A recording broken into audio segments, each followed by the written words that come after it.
Premier Guitar, Winter NAMM 2015. I'm here with Rick at Fender, and we're looking at a couple new things that might outwardly look familiar, but are kind of new wolves in old sheep's clothing. I think I know where you're going with this. Yeah, they're new things. New twists on classics, on favorites. Yeah. First one being the new Michael Landau Hot Rod DeVille 212. The thing about this is, you know, all your readers and your watchers know that Mr. Landau is one of those tone connoisseurs. He changes a pedal on his pedal board, and all of a sudden those are out of stock everywhere. So when he talks about an amp like this, a lot of people get surprised because here's a guy that owns amps that cost thousands and thousands of dollars, but he finds that the DeVille, especially when on the road and stuff, it gives him the sound and the clarity that he needs.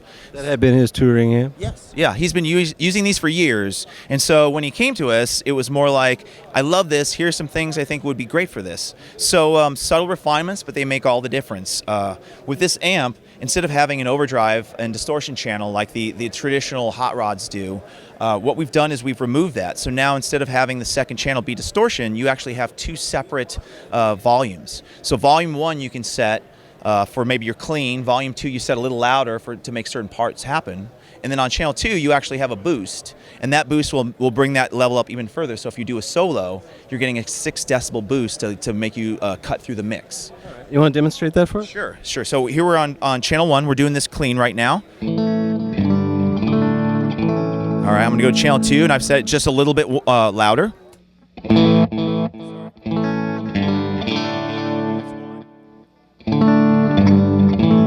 That's 2, so you feel the volume increase. Now we'll go to the boost. Now we're getting a little bit of grit in the note. So make no mistake, this amp, as you turn it up, will distort like a natural tube amp. But for Mike, he loves the big, bold cleans that it has so that he can use his effects, a distortion, something like that. So if he used his distortion pedal,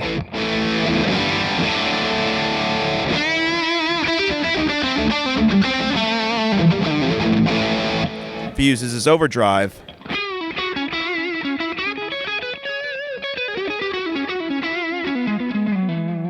so he can cover all the bases that way. One thing that might not be as apparent as home, when you had this clean, there was a whole lot of bass oomph coming off this. Where do you have this set up right now? That just looks like noon, huh? Yeah, well, basically the volumes on the first one set at about 2.5, second one's at about 3.5. The bottom end comes from the Celestion V-type speakers we're using. We started using those in the 68 Customs. We found they sounded great, and we let Michael pick the speakers that he wanted to use, so we sent them to him. He said, I love these. And that I think adds to the low end and the clarity on these. So I'm doing this sort of stereo rig setup here at NAMM just to kind of illustrate that's what he would do. He'd probably run that one with a little bit of reverb, and that'd be more of his wet signal, and then run this one dry, and then blend the two. And that way he's got this huge sound that feels almost three-dimensional. Anything else on the Hot Rod Landau that folks should know about? A couple of small things. It's got a really nice leather handle that we've added to it, which is a little bit of a nicer version than the strap that comes on the standard ones. And something really subtle, but is great for guys that are gigging, is that actually he asked us if we would hand wire the speaker jack or speaker cable to the speakers. Sometimes they come with clips, and it makes them even stronger that way. And so when he's touring, he doesn't have to worry about it like having any issues. It's just like, it's good to go. Cool. Now we mentioned some new stuff in disguise. We're also hearing all this through new pickup you have here in the Strat. Tell us a little bit about that. Yeah, well, I have to say, when this first came across my office desk, I was delighted. I love humbuckers. I'm a rock dude, so finding the perfect humbucker is always a challenge, and I've gone through the pickup swapping like everyone else does. What we did is we have this amazing pickup designer, Tim Shaw, who is very famous for his pickups. You can find them used for a lot of money. And he came in and designed what I would consider the perfect humbucker, which is a low output, just under 8K, okay? It's not wax potted. And it's just this really nice, even sound. We find that it blends very nicely with the other pickups on this. Okay, so by doing that, when the guitar is clean without any sort of pedals or distortion, you have this really nice top-end clarity. Okay, articulation. Sometimes if a pickup's too hot, all you're getting is the mid-range and you're losing a lot of the highs and lows. This one is very, very full frequency response. And these days, people don't need overly hot pickups to drive an amp. They've got pedals, they've got whatever else they do. So this one has the clarity, but here's the nice touch is that on the volume pot, we actually have it split 500, 250. So 500 on the humbucker, which they love to see, and then 250 on the single coils, which, you know, as we know in the past, if you have a 500 for the single coil, it's too bright, and if you have a 250 for the humbucker, too dark. So now you have the best of both worlds, okay? You get to make sure that your humbucker sounds the way it should and the single coils sound the way they should. You want to switch between those a little bit so we can hear what they sound like relative to each other? Yeah, I'm going to turn off the delay and stuff just so you can kind of hear that through the pickup range. So this is the bridge. So there's really nice clarity on the top end. When I hit the strings, you can hear the top end. As you switch over, you got...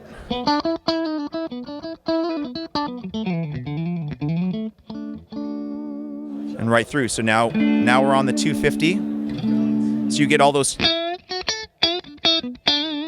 like quacky things that we love about single coil, and then back to.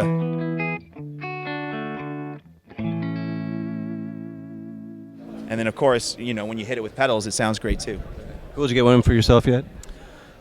Yes, I have actually. Yeah, and I love them.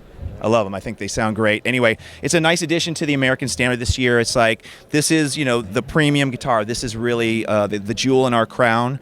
The way we like to think of it is, you know, American Standard, that's what Jimmy bought off the shelf on Manny's, and that's what Eric bought, and that's what it is now. It's just subtle refinement. So with a guitar like this, you can play metal, you can play rock, you can play funk, country, whatever it is. It's like, it's the best. All right, we're here with the man himself, Tim Shaw, who's responsible for this. What would you call it? A monstrosity, a thing of beauty, all of the above? A tool, a good tool.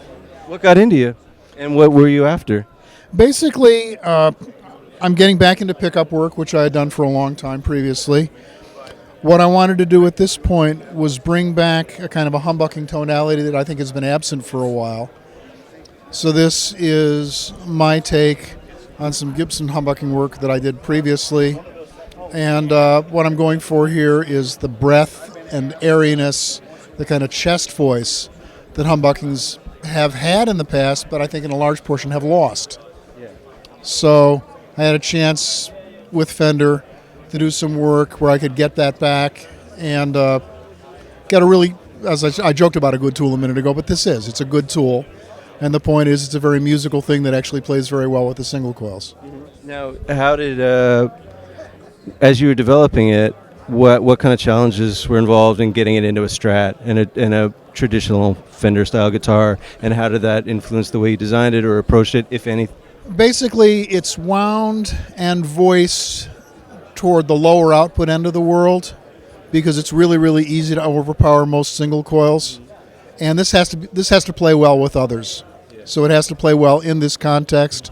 That's why we did the 500, 250K pot. Because it allowed us to make the voices, both sets of voices, sound right. Did that give you any headaches as you worked backward from what you knew as the humbucker you knew and loved? Not headaches exactly. It was a design challenge. I was working with a different company's set of components, different expectations, and in a totally different guitar than I used in the first place. So this isn't exactly the same thing I would have had like the last time around, so to speak, but I'm very, very pleased with the way it came out. And being fun? It's way fun. And the process of getting there was fun? Oh, it's way fun, and it's great to be doing pickups again. So now, when we heard it through the new Landau Deville here, I was kind of blown away by how much bottom end was coming off that amplifier, and a lot of clarity too. Was that something you try to work in there? Is that just my imagination? It's a great sounding amp. It's a phenomenally good sounding amp. We've played this thing through really little amps. We've played it through half stacks. It keeps its own character very, very well. Obviously, different amps are going to voice it differently, but I think the essential, I'm just going to call it like a chest voice or breathiness that the pickup has, shines through pretty much even through a half stack cranked. Right on, Tim. Well, thanks. Beautiful work. It's Great to see you again. Great to see you. Take Cheers. Happy New Year. Okay, Rick. Thanks, man. Fender.com, right? Yep. Fender.com. .com. Check it out. All right, guys. Signing off from Winter NAMM 2015 for Premier Guitar.